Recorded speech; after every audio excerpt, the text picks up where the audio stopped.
Bonjour à toutes et à tous, je suis Emmanuel Lemoine de chez Mythic et je vais vous expliquer pourquoi, malgré la quantité d'offres qui existent sur le marché de NLP, on a fait le choix de développer nos propres solutions en interne.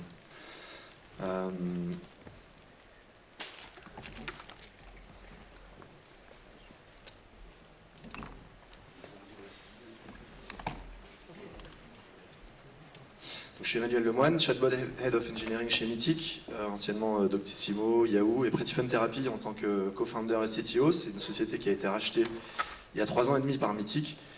Et c'est ce qui fait qu'aujourd'hui, on est hyper agile. On a bossé sur une solution de chatbot et je gère toute la partie vraiment infrastructure, architecture, software development, scalabilité, toutes ces problématiques-là.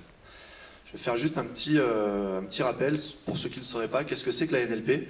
La NLP, en réalité, c'est une des disciplines de l'intelligence artificielle, qui veut dire Natural Language Processing, et qui vise à faire comprendre à la machine le langage humain pour ensuite réaliser une action métier. En l'occurrence, nous, c'est vraiment pour de la discussion adaptée à la rencontre.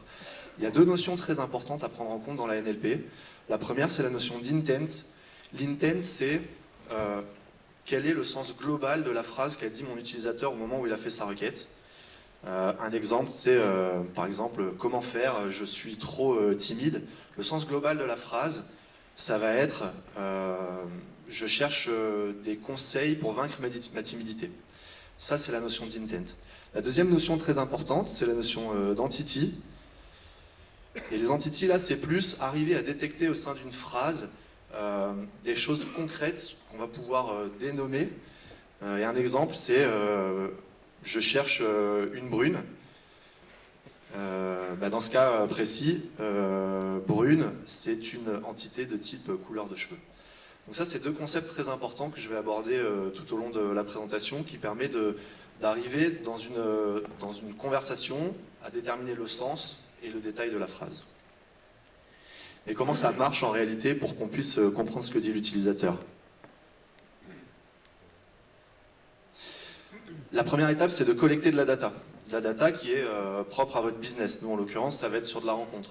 Donc, la première étape, c'est soit de rédiger un petit batch de données qui correspond à vos besoins métiers, soit d'en récolter auprès de vos utilisateurs. Donc là, nous, ça va être je suis trop timide, je ne sais pas comment faire, je veux me désinscrire, comment je mets à jour ma photo.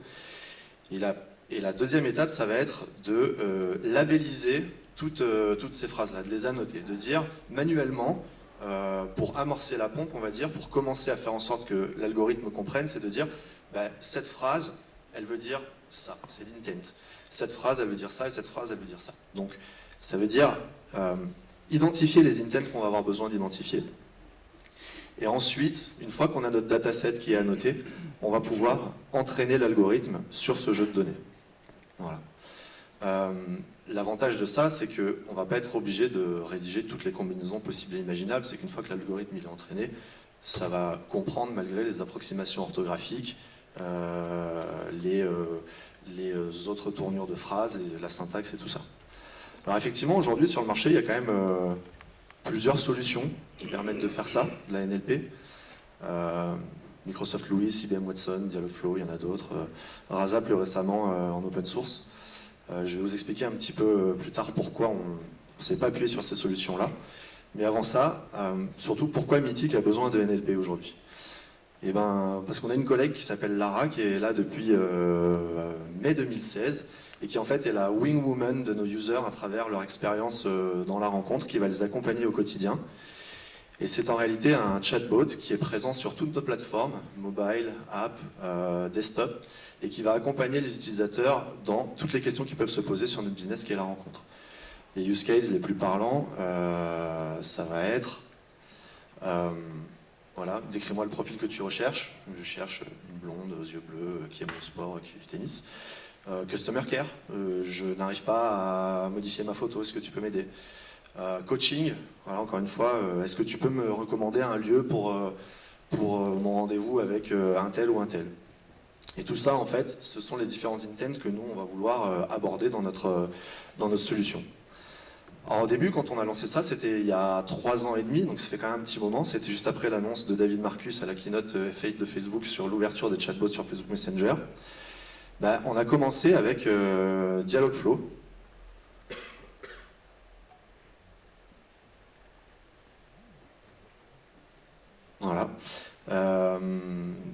fait, pourquoi on a commencé avec Dialogflow? Parce que c'était juste une proof of concept qu'on faisait. Et le gros avantage, c'est qu'il y avait une interface de design conversationnel qui était assez facile à prendre en main. Et qu'on pouvait vraiment réaliser un chatbot en quelques heures, quoi. C'était vraiment rapide. Il y avait quelque chose qui permettait de plugger automatiquement l'agent conversationnel qu'on designait sur notre agent Facebook Messenger. Et du coup, on a commencé là-dessus pour voir ce que ça pouvait faire. Et le premier case study, ça a été sur Facebook Messenger de faire de l'acquisition. C'est-à-dire renvoyer du trafic de publicité vers Messenger pour acquérir nos utilisateurs. Et comme ça a marché, ben, on est allé de plus en plus loin. Mais on s'est vite confronté aux limites qu'on allait rencontrer sur Dialogflow, à savoir, numéro 1, parce que Mythic, on a des marques dans toute l'Europe, un vrai problème d'industrialisation de la localisation. C'est-à-dire qu'aujourd'hui, notre funnel typiquement d'acquisition de leads sur Facebook Messenger, quand il était fait en français, si on voulait faire une mise à jour, il fallait qu'on aille se connecter sur la version italienne pour faire la mise à jour, sur la version allemande pour faire la mise à jour, sur la version espagnole pour faire la mise à jour, ainsi de suite, 10 pays. N'étant pas en plus de ça forcément native speakers de toutes ces langues, c'était à remonter auprès des chefs de projet qui nous renvoyaient des spreadsheets, donc on attendait que tout soit centralisé pour mettre à jour en un seul coup, enfin c'était vraiment très compliqué. On s'est aussi rendu compte qu'en termes d'algorithmie et d'interprétation des intents, on n'avait pas la main pour fine-tuner le réglage, on va dire, de ce que pouvait comprendre l'algorithme. Il y avait juste une chose qu'on pouvait régler, c'était le seuil de tolérance auquel on acceptait de dire bah, c'est fiable ou c'est pas fiable, mais pas la main sur l'algo en lui-même.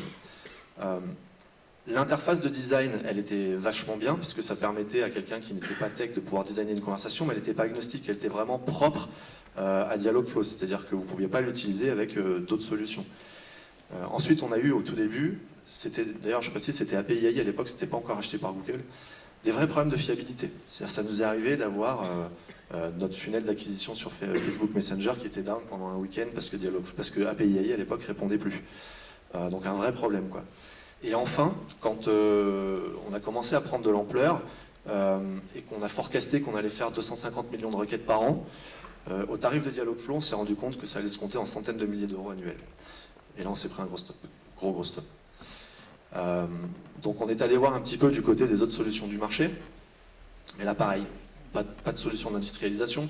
Pour beaucoup, ça ne faisait que de la NLP, donc il n'y avait pas de solution il n'y avait pas d'interface graphique pour designer des conversations. C'était vraiment juste une API qui donnait une réponse sur une phrase rentrée en entrée.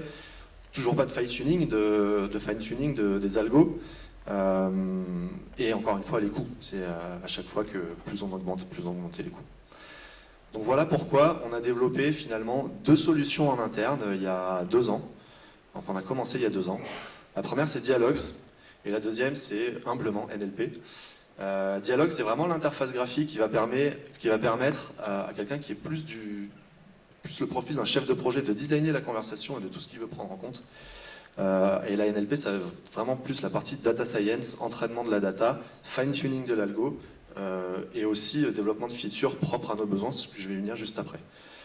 Et en fait, on a volontairement splitté les domaines pour que finalement, il n'y ait pas de dépendance entre notre ergonome conversationnel, qui lui va travailler sur Dialogues, et qui, si je vulgarise, va faire un arbre de décision. C'est beaucoup plus complexe que ça en réalité, mais là, pour bien illustrer, il va travailler sur son arbre de décision. À côté de ça, on va avoir la team plutôt data science qui, elle, va travailler sur les algos et sur l'interprétation de la donnée à annoter pour en faire quelque chose de compréhensible et de plus fiable possible. Et en fait, ça va être un petit peu utilisé comme une caisse à outils d'intent disponible pour le conversational designer qui, lui, au niveau de son interface graphique, va pouvoir dire bah, si c'est tel intent qui est discriminé par la stack de NLP, bah, voilà dans quelle branche je vais rentrer. Si c'est celui-là, voilà ce que je fais, et ainsi de suite. Et ça permet de pouvoir scinder en deux, d'avoir de la vélocité côté designer conversationnel qui peut faire des dizaines et des dizaines de scénarios, et du travail de fond du côté de la NLP, de toujours rajouter des nouveaux intents en fonction des besoins utilisateurs et d'améliorer la fiabilité de l'algorithme.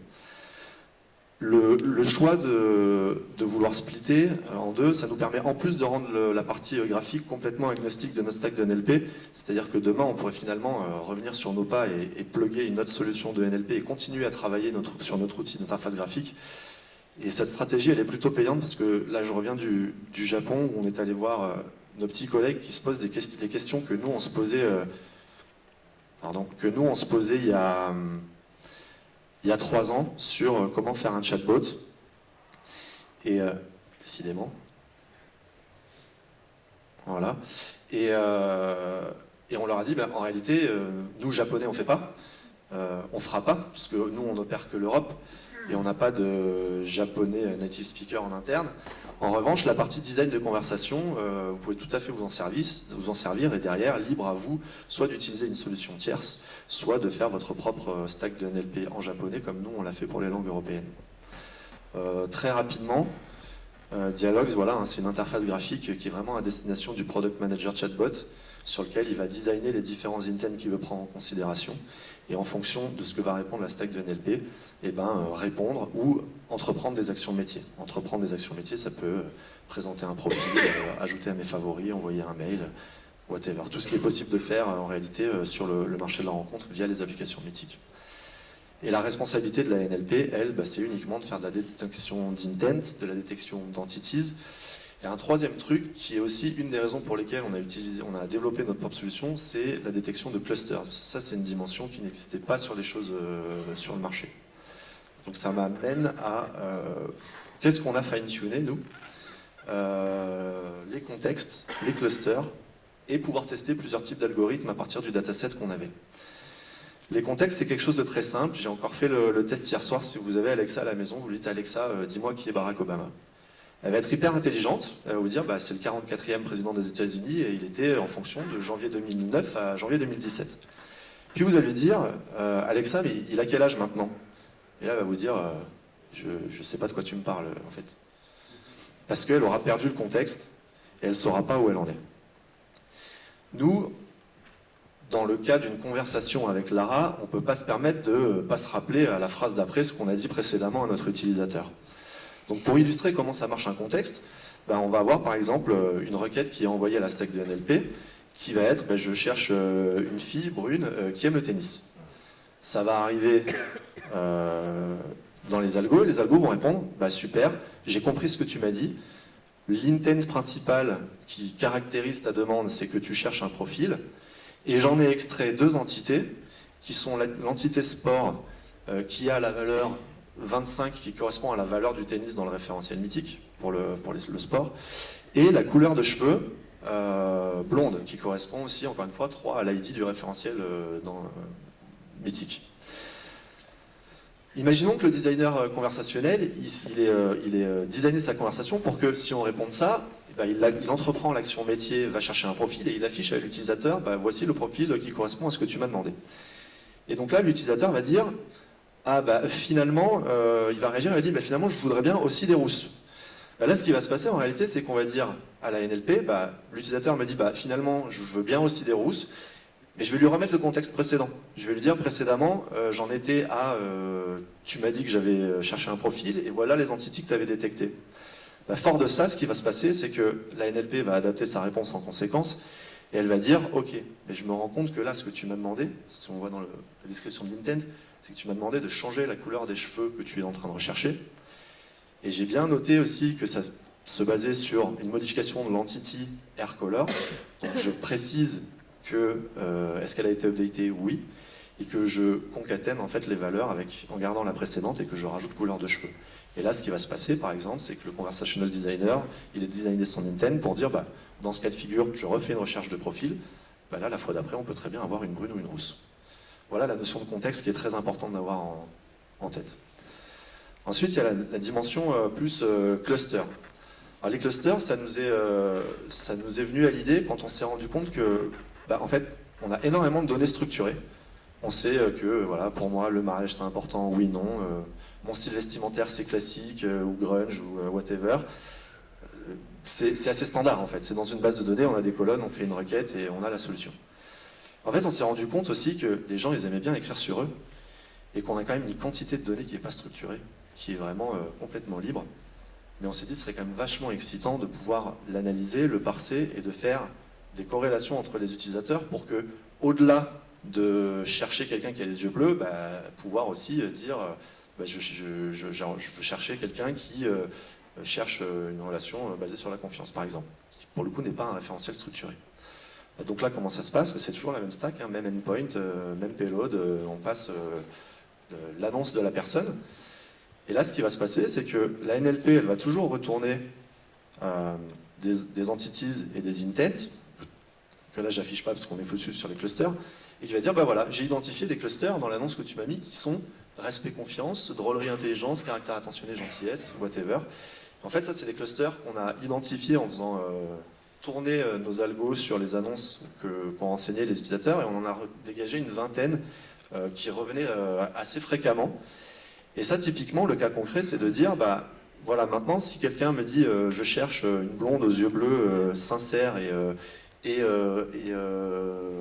calme, par exemple, bah, on va pouvoir faire un premier batch de recherche basé sur des référentiels classiques, et ensuite, la deuxième chose, le faire sur de la donnée non structurée, mais que nous, on aura clusterisé. Et là, ça garantit un effet un petit peu plus spectaculaire pour l'utilisateur, parce qu'on va dire, bah, voilà, en plus de ça, regarde dans son annonce, bam, on sort un verbatim, je suis quelqu'un de fidèle, sincère, etc. Donc ça, c'est vraiment la notion de cluster. Une des autres raisons pour lesquelles aussi on a voulu faire notre propre solution, bah, c'est d'avoir plusieurs techniques d'interprétation de nos données à noter. Donc là, on a toujours le même jeu de données. Je suis timide, c'est shyness. I want to unsubscribe, c'est customer care, j'ai envie de me désinscrire. C'est le même dataset, on ne réentraîne pas la donnée. Mais on avait commencé avec une technique d'entraînement qui est du SVM, qui consistait à faire une représentation sous forme de droite des phrases qu'on a entraînées, et ensuite de les comparer avec toutes celles qu'on a comme intent. Et en fonction de la plus approchante, on déterminait un score, et on disait bah, c'est celui-là qui est le plus approchant. Et puis on s'est dit, bon bah c'est cool, c'est déjà pas mal, mais ce serait bien qu'on teste d'autres techniques, peut-être qu'on peut être encore plus pertinent, qu'on peut faire beaucoup mieux. Et donc, notre data scientist, là, il s'est mis à travailler sur de la régression logistique. La régression logistique, la différence, c'est que on va accorder un poids sur les mots en fonction de l'intent dans lequel on veut l'interpréter. Par exemple, le mot désinscrire, il aurait beaucoup plus de poids sur un intent customer care and subscription que sur une recherche de profil. Mais à fort de ça, ça nous a permis de nous rendre compte qu'on allait plutôt privilégier ce deuxième algo, bien qu'il trouve moins souvent une réponse. C'est-à-dire qu'on avait un petit gap où on avait un score de fiabilité qui était plus souvent en dessous du threshold. Le threshold, c'est ce qui nous permet de dire, ok, on va accorder du crédit à cette réponse. En revanche, quand ça remonte, ce qui est quand même le cas à 9 fois sur 10, c'était beaucoup plus pertinent. Alors on pourrait dire, bah ouais, mais par contre en termes d'expérience, c'est quand même hyper embêtant, parce que du coup notre utilisateur, de temps en temps, Lara va lui dire, je suis désolé, j'ai pas compris ce que tu as dit. En fait, on en a fait une force, parce que du coup, plutôt que de continuer à entraîner la data à la main, comme on a été obligé de le faire au début pour amorcer la pompe, et ben l'avantage, c'est de pouvoir dire, ok, là notre algo, il n'a pas trouvé quelque chose dont la fiabilité est suffisante pour assercer que c'était vraiment la bonne intention. En revanche, on a trouvé des choses approchantes, et on va demander à l'utilisateur, à travers de Lara, bah écoute, j'ai pas exactement compris ce que tu as dit, est-ce que tu parlais bien de ça? Et un bouton, oui, non. Donc en réalité, ça va nous permettre de capitaliser sur de l'entraînement automatisé auprès de nos utilisateurs, tout en bénéficiant du fait qu'avec plus d'entraînement, bah, la régression logistique, elle est beaucoup plus pertinente en termes de fiabilité de réponse. Voilà, c'était une overview. Le sujet, il est hyper vaste, donc je serai hyper ouvert pour en discuter après vous. Donc je vais terminer plus sur des éléments chiffrés. Aujourd'hui, on ne traite que des intent business, donc propres à la rencontre. On a à peu près 120 intents. Ça va du customer care à des conseils pour le coaching, à voilà, rechercher des profils, whatever. Il y en a à peu près 120. 300 entities, métiers aussi.